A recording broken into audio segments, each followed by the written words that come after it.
नमस्कार, मैं रविकांत। महाभारत में अभिमन्यु को चक्रव्यूह में घुसना आता था, लेकिन उनको बाहर निकलना नहीं आता था। शेयर मार्केट के महाभारत में क्या आपके साथ कभी ऐसा हुआ है कि आपने कोई ट्रेड लिया हो बट आप उस ट्रेड से एग्जिट ना कर पा रहे हो, या आपको उस ट्रेड से एग्जिट लेना ना आता हो? देखिए, इम्पॉर्टेंट क्या है? इम्पॉर्टेंट है जब भी मैं कोई ट्रेड लेता हूँ तो मुझे दो चीज़ों का ध्यान रखना है। सबसे पहला कि जो मेरा एग्जिट स्ट्रेटजी क्या हो। अपर साइड जब मेरा जो ट्रेड है मेरे फेवर में जाता है और मैं उसमें प्रॉफिट लेता हूँ, मुझे कब एग्जिट करना है मुझे पता होना चाहिए। उसी तरीके से अगर वो जो ट्रेड है वो मेरे फेवर में नहीं जाता है और मेरे अगेंस्ट चला जाता है, उस टाइम पर मुझे ये पता होना चाहिए कि कितना लॉस लेने के बाद मुझे एग्जिट करना है। तो एग्जिट स्ट्रेटजी बहुत इंपॉर्टेंट है, चाहे वो मेरे रिवॉर्ड से रिलेटेड हो, चाहे वो मेरे रिस्क से रिलेटेड हो।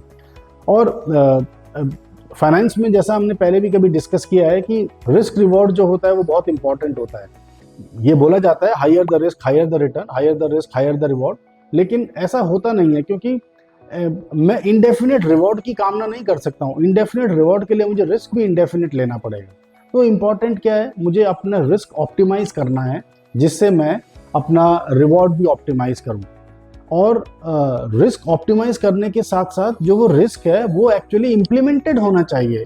अगर मैं कोई ट्रेड आइडेंटिफाई करते हुए सोचता हूँ ये मेरा रिस्क है, ये मेरा रिवॉर्ड है, और मैं उसको इम्प्लीमेंट ना करूँ, तो ऐसी सोच का भी कोई फायदा नहीं है। इसीलिए जब भी आप कोई ट्रेड आइडेंटिफाई करते हैं और आप उसमें कोई अपना रिस्क और रिवॉर्ड का कोई एक कैलकुलेशन बिठाते हैं, तो ये याद रखिए कि वो कैलकुलेशन इम्प्लीमेंट करना बहुत इंपॉर्टेंट है। सिर्फ उसको किताब में लिखना, दिमाग में रखने से नहीं चलेगा।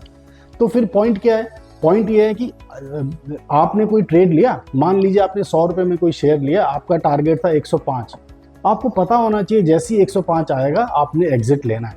आप जैसे ऐसा नहीं होना चाहिए कि 105 आया तो आपको लगा कि नहीं यार मैं 106 के लिए रुक जाता हूँ, मैं 107 के लिए रुक जाता हूँ। नो, गलत है। 105 आया और आप एग्जिट।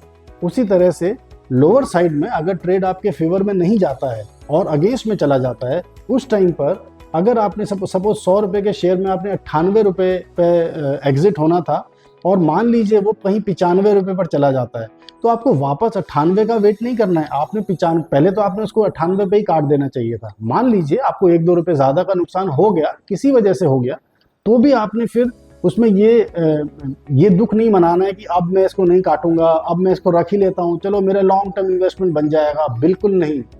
इंट्राडे के लिए अगर कोई ट्रेड लिया है, आपका लॉस आ रहा है, आप लॉस लें और बाहर हो जाएं। इंपॉर्टेंट क्या है, ऐसा ना हो कि आप ट्रेड से बाहर ना होने के चक्कर में मार्केट से बाहर हो जाएं।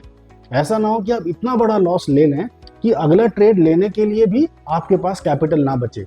तो कैपिटल को प्रोटेक्ट करते हुए अगर आप मार्केट में जाएंगे तो ही आप सस्टेन कर पाएंगे, तो ही आप प्रॉफिट भी कमा पाएंगे। तो जितना इंपॉर्टेंट रिटर्न ऑफ इन्वेस्टमेंट है, उतना ही इंपॉर्टेंट रिटर्न ऑन इन्वेस्टमेंट है। और रिटर्न ऑफ इन्वेस्टमेंट के लिए ही आपको कैपिटल प्रोटेक्शन पे जाना है। तो कैपिटल प्रोटेक्ट करते हुए जाएंगे तो आप लंबे समय तक मार्केट में बने रहेंगे। इस बात को याद रखिएगा। Stop loss, risk reward ratio आपको कैलकुलेट करना आना चाहिए। नहीं आता है तो पहले आप वही सीखिए। स्टॉप लॉस को प्लेटफॉर्म पर लगाना आना चाहिए। नहीं आता है तो फिर आप वो सीखिए और उसी के बाद ट्रेड लीजिए।